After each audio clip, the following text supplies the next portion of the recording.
आज की कहानी है माँ की आखिरी ख्वाहिश। गांव के छोटे से घर में रहने वाली सुधा देवी की पूरी जिंदगी अपने दो बेटों रोहित और अजय की परवरिश में निकल गई। पति का साया तो तभी उड़ गया था जब बच्चे छोटे थे। माँ ने मेहनत मजदूरी करके उन्हें पढ़ाया लिखाया, अच्छे संस्कार दिए और उन्हें काबिल बनाया। दोनों बेटों ने पढ़ाई खत्म की और शहर जाकर अच्छी नौकरी करने लगे। शुरुआत में वो माँ को हर हफ्ते फोन करते, हालचाल पूछते, पैसे भेजते, लेकिन धीरे धीरे यह फासला बढ़ता गया।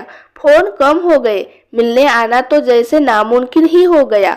सुधा देवी हर त्योहार पर उम्मीद लगाए बैठी रहती कि शायद इस बार बेटे आएंगे, लेकिन हर बार सिर्फ एक फोन कॉल या बहाने मिलते। समय बीतता गया। अब सुधा देवी की उम्र बढ़ चुकी थी, शरीर भी कमजोर हो गया था। अकेले रहने में दिक्कतें होने लगी, लेकिन गांव छोड़कर शहर जाने की उसकी हिम्मत नहीं हुई। एक दिन अचानक उनकी तबीयत बहुत बिगड़ गई। पड़ोसियों ने किसी तरह रोहित और अजय को खबर दी। दोनों बेटे जैसे ही अस्पताल पहुंचे, माँ बहुत कमजोर हो चुकी थी। उनकी आंखों में आंसू थे, लेकिन चेहरे पर वही ममता भरी मुस्कान थी।